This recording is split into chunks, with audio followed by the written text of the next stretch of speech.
Tudo bom, pessoal? Estamos aqui hoje no Café com a Luísa e eu quero tratar de um tema que é muito falado, muito tratado, muito disseminado, especialmente de forma esvaziada, né, para justificar, corroborar certas posições, certas ideias aí.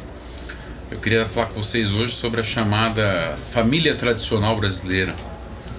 Na verdade, gente, a família tradicional brasileira, ela surge no final do século XVIII, mais ou menos, na Europa, e o nome que vai ser dado a ela sociologicamente, tudo mais, antropologicamente, família nuclear. Essa unidade como família, ela vai ser pensada e vai ser estruturada dentro de uma nova configuração política, econômica que vai estar existindo nesse período. Tem que lembrar da Revolução Industrial, das novas relações de trabalho que vão surgir, né? E com isso o papel de homem e de mulher em cada um dos espaços, falando assim, do público e do privado, e vai cumprir um papel importante numa lógica já histórica, tradicional, que é a questão da reprodução e da manutenção dos bens através da hereditariedade.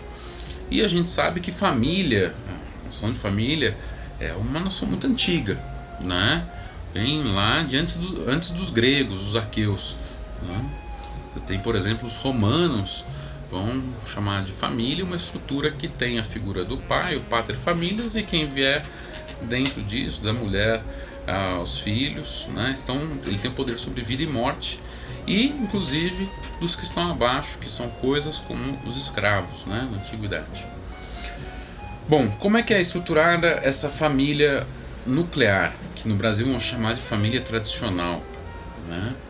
Ela vai ter um papel central na dinâmica do capitalismo, e especialmente para um grupo social que vai, graças à dinâmica do capital e o surgimento da burguesia, ascender socialmente, uma pequena burguesia, portanto, que através dos seus negócios, enfim, vai conseguir ascender socialmente, e como toda pequena burguesia, ela assume os valores da elite, ela guarda para si os símbolos, os elementos culturais, artísticos, enfim, da aristocracia.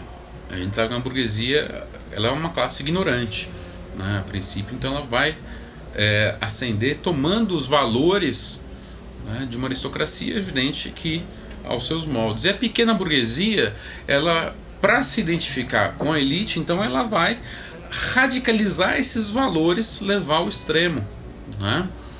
E vai entender então que o lugar de homem, de mulher, tem papéis muito específicos. Nessa explicação eu vou até juntar um pouco de psicanálise, mas vamos entender o seguinte: o homem, né, numa sociedade falocêntrica, e falo não é apenas o pênis, mas o símbolo do poder, né, o homem, portanto, dotado desse falo, é aquele que se lança para o mundo, o desbravador, né, que vai preservar a família, proteger, né, vai garantir a sobrevivência dessa família, e vai para o espaço do mundo, vai para o espaço público, né, vai fazer política, por exemplo. A mulher vai ser pensada dentro de um espaço privado, e um espaço, portanto, onde as regras próprias da casa não se relacionam com o espaço público, e a mulher então vai ser restrita a esse espaço. É um espaço de negação, ela vai estar num lugar onde não é público. Eu vou fazer uma relação do falo com o útero, né? Sempre interessante marcar isso, não é com a vulva, com a vagina, clitóris, nem pensar, né? Acho nem como hoje não sabiam também a existência dele, mas a mulher é vista como útero, né? O útero é um órgão que causa dor, né? Diferente da vagina, do clitóris. E o útero, ele é interno, e ele é dor, ele é sofrimento, ele é paixão, ele é inconstante, muitas vezes.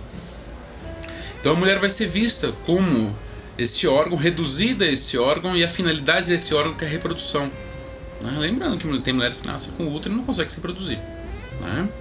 Dentro dessa ótica ela seria uma aberração, um milagre, enfim. Mas, continuando.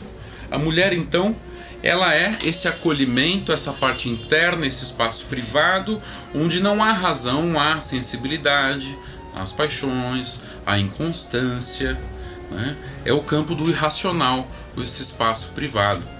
Enquanto o homem, né, que é o falo, esse desbravador, o conquistador do mundo, ele se lança para o mundo e ele ocupa esse mundo, estabelece as regras desse mundo, do convívio entre as pessoas. Ora, se a gente comparar então as genitálias com a boca, a gente pode pensar o seguinte, que a boca é o que permite a fala, mas ela em si não é a fala. Ela é condição para a fala, mas ela em si não é a própria fala. Assim como a fala não é a boca, mas ela é condição para o movimento da boca. Em termos filosóficos, a gente diria que a boca é a não fala e a fala é a não boca. É uma negação interna que a gente chama de contradição. E um só pode existir com o outro. Tá? Ora, nessa comparação, tendo noção de que quando a gente fala, se refere à fala, ao discurso, a gente pega essa palavra, volta para o grego, né? Logos. Logos vai ter sentido de palavra, enunciado, argumento, discurso e razão, depois no sentido mais amplo. Portanto, logos é o pensamento, e o ser que é dotado desse pensamento, né, é o ser humano. Ora, a fala, ela é, portanto, a expressão desse pensamento que coloca no mundo, através da comunicação, coloca no mundo as vontades das pessoas, a vontade do sujeito, o que ele quer, o que ele pensa sobre o mundo, como o mundo deve ser, o que ele entende do mundo. Ele organiza esse mundo, estipula leis, regras, normas. Portanto, a fala é a condição do político, né? Para poder existir a política, o discurso é fundamental, que é pensamento. Ora, nessa família tradicional, a condição da mulher é a condição da boca, que é não fala. Portanto, é o ser que não é dotado de razão, é incapaz, portanto, de colocar o que quer, né, e o que não quer. Isso a gente pode até desdobrar, por exemplo, na questão do estupro, né, no sentido, né, mais extenso.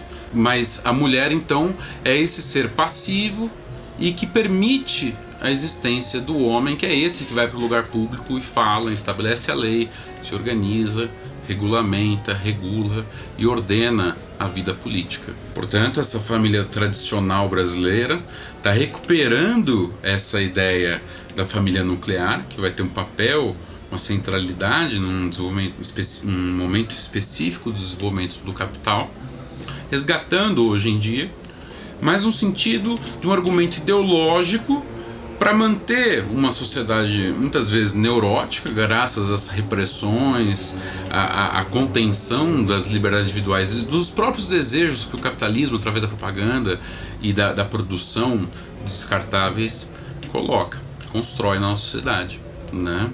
Então é também uma forma de controle das vidas, controle das pessoas, das relações entre as pessoas, um discurso que é elaborado e pensado num certo momento histórico, portanto datado. E a gente sabe que família, portanto, como já coloquei no começo, ela vai se constituindo ou vai sendo ressignificada ao longo do tempo, em função também das condições objetivas e subjetivas, né?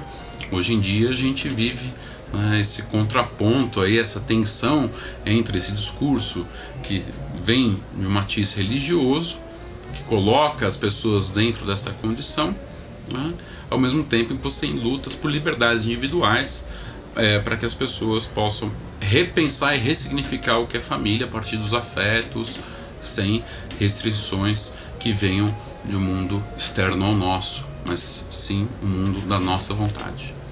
Fica aí pra gente pensar então o que é família, tá? Um beijo a você e a sua família.